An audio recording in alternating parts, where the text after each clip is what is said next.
Digital media platforms और OTT platforms को सरकार ने बुधवार से लागू हुए नए नियमों के अनुपालन पर ब्यौरा देने के लिए 15 दिन का समय दिया है।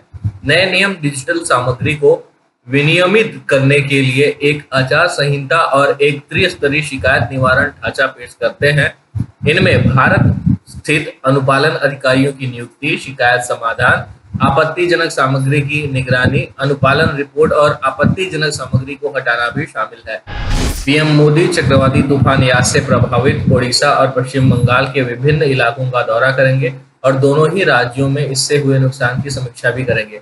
खबरों के अनुसार पीएम सबसे पहले ओडिशा की राजधानी भुवनेश्वर पहुंचेंगे, जहां वह एक समीक्षा बैठक करेंगे। इसके बाद वह ओडिशा के बालासोर और भद्रक तथा पश्चिम बंगाल के पूर्वी मिदनापुर जिलों के प्रभावित इलाकों का हवाई सर्वेक्षण करेंगे। दिल्ली लौटने से पहले पीएम पश्चिम बंगाल में एक समीक्षा बैठक करेंगे। चक्रवाती तूफान यास ने बुधवार को देश के पूर्वी तटों से टकराने के बाद भारी बारिश हुई। चक्रवात के दौरान 145 किलोमीटर प्रति घंटे की रफ्तार से तूफानी हवाएं चलने से कई मकान क्षतिग्रस्त हो गए, खेतों में पानी भर गया।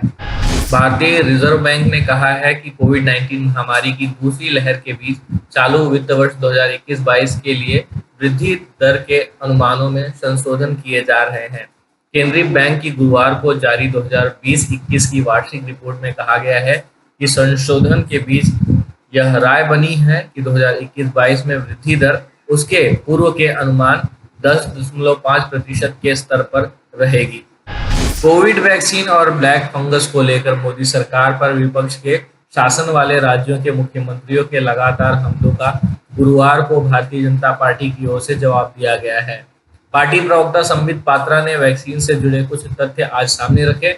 उन्होंने कहा कि विपक्षी पार्टियां भ्रम फैला रही हैं कि केंद्र सरकार बाहर से देश में वैक्सीन लाने के लिए उचित कदम नहीं उठा रही है, जबकि सच ये है कि पिछले साल के मध्य से ही वैक्सीन के इंपोर्ट के लिए भारत सरकार पूरी तरह लगी है।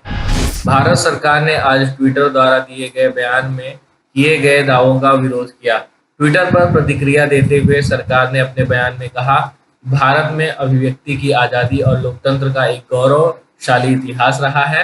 भारत में अभिव्यक्ति की आज़ादी की रक्षा करना केवल एक निजी व्यक्ति का विशेषाधिकार नहीं है। भारत के लिए ट्विटर जैसी विदेशी संस्था इससे खिलवाड़ कर रही है।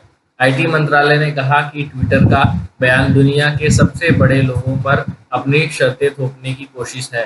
भारत की कानूनी प्रणाली को ट्विटर अपने कार्य करने के तरीके से जानबूझकर प्रभावित करना चाहता है। इसके अलावा ट्विटर मध्यस्थ दिशा निर्देशों में उन्हीं नियमों का पालन करने से इनकार कर रहा है जिसके आधार पर वह भारत में किसी भी आपराधिक दायित्व से सुरक्षित रह सकता है।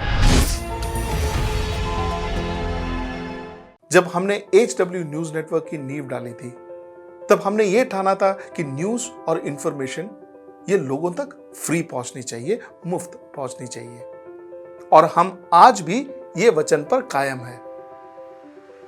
पर जैसे आपको मालूम है, न्यूज चैनल चलाने के लिए पैसों की जरूरत है, तो हमको सबको न्यूज फ्री पहुंचाने के लिए कुछ मेंबर्स और कुछ सपोर्टर्स की जरूरत है। जी हां, मेरी आप सबसे गुजारिश कि आप सब HW न्यूज हिंदी की मेंबरशिप को ग्रहण करें। ये सदस्यता स्वैच्छिक है, यानी कि आप अपनी मर्जी के मुताबिक इसे ग्रहण कर सकते हैं, क्योंकि अगर आप इसे ग्रहण नहीं भी करते तब भी आपको HW न्यूज हिंदी के तमाम कार्यक्रम मिलते रहेंगे। मगर अगर आप चाहते हैं कि आजाद न्यूज जो है वो मजबूत हो, अगर आप चाहते हैं कि वो न्यूज जो सत्ता से सवाल पूछती है वो मजबूत हो, तो जरूर बने HW न्यूज हिंदी के सदस्य। जो लोग हमारे 89 रुपए प्रति महीने वाले कार्यक्रम से जुड़ेंगे, उनके लिए HW न्यूज का बैच विश मिलेगा। साथ ही साथ उन लोगों को हमारे एक्सक्लूसिव पोल्स में भी शामिल होने का मौका मिलेगा। इसके अलावा हमारा जो दूसरा मेंबरशिप कार्यक्रम है वो 199 रुपीस प्रति महीने का है, यानी कि 199 रुपए प्रति महीने। और इस प्रोग्राम में हमारे जो मेंबर्स हैं उन्हें 99 रुपए के प्रोग्राम वाले सभी चीजें तो मिलेंगी। इसके अलावा बिजनेस से जुड़ी हुई बातें भी हम करेंगे। हमारे एक्सपर्ट अखिलेश भार्गव से आप बिजनेस से जुड़े हुए अपने सवाल भी पूछ सकते हैं। हम उम्मीद करेंगे कि आप इस निष्पक्ष पत्रकारिता की राह में हमें पूरी तरह से योगदान देंगे।